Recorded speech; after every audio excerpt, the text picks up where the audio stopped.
Kami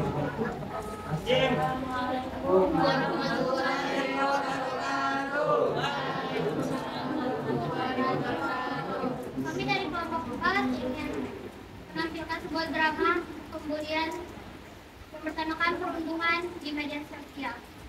Selamat menyaksikan.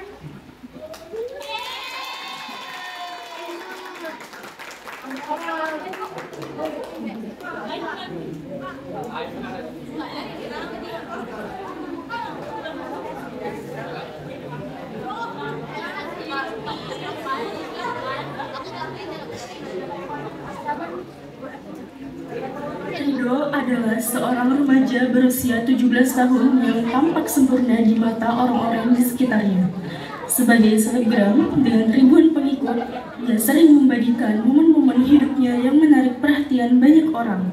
Namun, semua itu adalah topeng untuk menutupi rasa bersalah yang mendalam pada dirinya. Sebelumnya, Rido pindah ke sekolah baru untuk menghindari bayang-bayang masa lalu yang terus menghantuinya. Di sekolah barunya, ia berharap bisa memulai hidup baru dan meninggalkan semua kesalahan yang pernah ia perbuat. Suatu hari, saat di kantin, ia bertemu dengan Tio, seorang siswa yang dikenal baik hati dan ramah. Tio adalah teman sekelas Dika, korban bullying yang pernah dilakukan Rido. Tanpa mengetahui hubungan antara Tio dan Dika, Rido merasa senang bisa memiliki teman baru. Mereka mulai mengobrol dan berbagi cerita. Tetapi terkadang Rido merasakan kesenjangan yang aneh saat Tio menyebut nama Dika. Dok, gimana kalau kita bikin konten bareng? Aku yakin pasti bakal banyak yang suka. Boleh banget, kita bisa bikin challenge atau sesuatu yang seru. Namun, saat Rido semakin dekat dengan Tio, kenangan buruk itu perlahan-lahan kembali menghantuinya. Dalam suasana yang ramai sekalipun, Rido seringkali teringat akan sosok Dika, teman yang pernah ia bully dulu. Ia ingat bagaimana Dika selalu terlihat sedih dan menjauh dari teman-temannya. Momen-momen itu menjadi bayang-bayang yang mengganggu setiap langkahnya.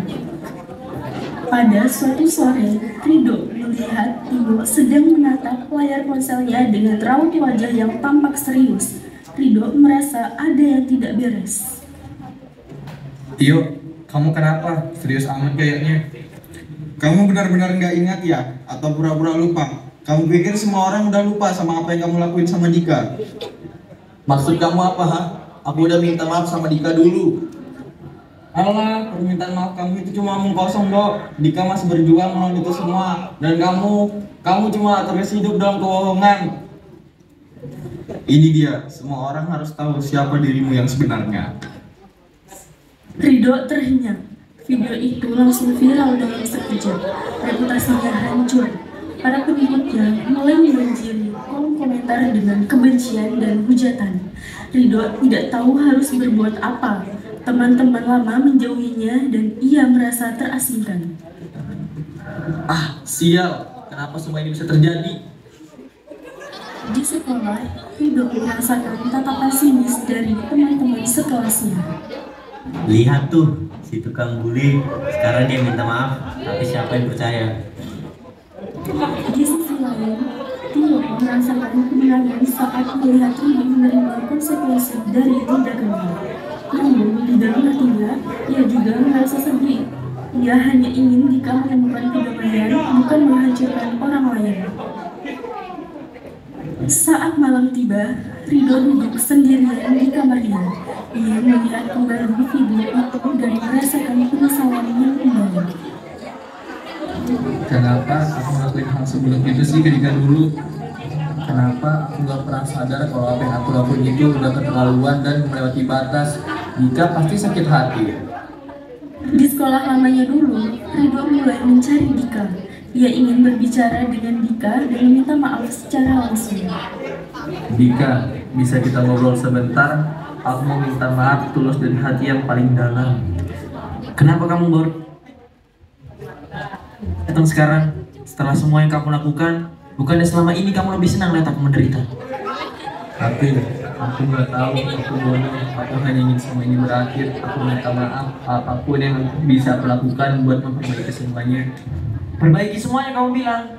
Yang ada, kamu udah menghancurkan hidupku, tahu nggak? Kamu nggak ngerti rasanya sakit, Ridho. Aku tahu, aku memang gak pantas minta maaf, tapi tolong kasih aku kesempatan buat memperbaiki semuanya. Aku mau berbuat yang baik, aku benar-benar menyesal Dika. Tio, aku tahu kamu ngerasa benar. Aku gak akan mengelak sama semua kesalahan aku, tapi apa yang kamu lakukan cuma membuat semuanya jadi makin buruk. Maksud kamu apa? Aku mau memperbaiki semuanya. Aku rasa kita sepakat kalau Dika nggak perlu menderita lebih lama lagi. Kita bisa bantu Dika bangkit sama-sama, dan aku juga butuh bantuan kamu buat bisa wujudkan itu semua, Tio. Kamu yakin sama apa yang kamu omongin barusan? Kamu yakin mau melakukannya? Iya, ayo kita bantu Dika. Dia butuh bantuan kita berdua. Kita mungkin gak bisa ubah masa lalu, tapi kita bisa membuat masa depan yang lebih baik buat dia. Beberapa hari kemudian, Ridho memutuskan untuk melakukan sesuatu yang nyata. Ia mencari Tio dan mengajaknya berbicara di tempat yang tenang. Dika, kami mau bantu kamu. Kami mau hapus semua rasa sakit dan berusaha buat dukung kamu. Kami mau ngejalanin hidup yang lebih baik sama-sama. Aku nggak tahu. Aku masih merasa sangat terluka sekarang. Kami nggak akan maksa kamu, tapi satu hal yang perlu kamu tahu, kita selalu ada buat kamu Dika. Kita bisa bantu satu sama lain dari sekarang. Setelah perbincangan yang panjang, Tio akhirnya setuju. Mereka berdua menemui Dika dan menjelaskan niat mereka. Seiring waktu, Dika mulai membuka diri dan menerima bantuan dari Ridho dan Tio.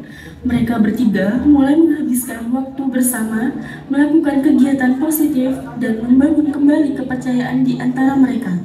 Ridho berusaha menunjukkan perubahannya dengan tindakan nyata, bukan hanya dengan kata-kata.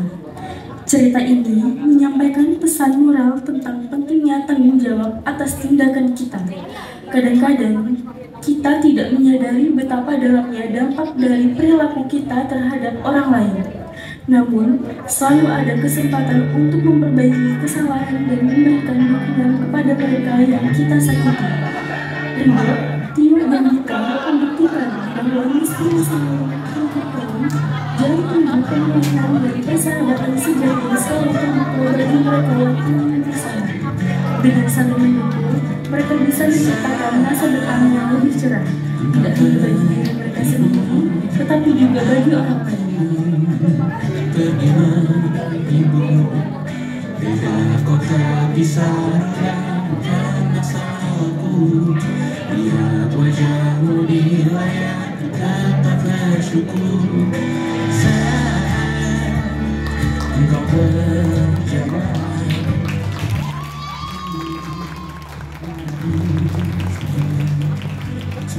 akan bermain dan terwahai cendera mata. 1 sampai 5 tahun cepat tak terasa. Ridho adalah seorang Ku bayangkanmu. Terima kasih.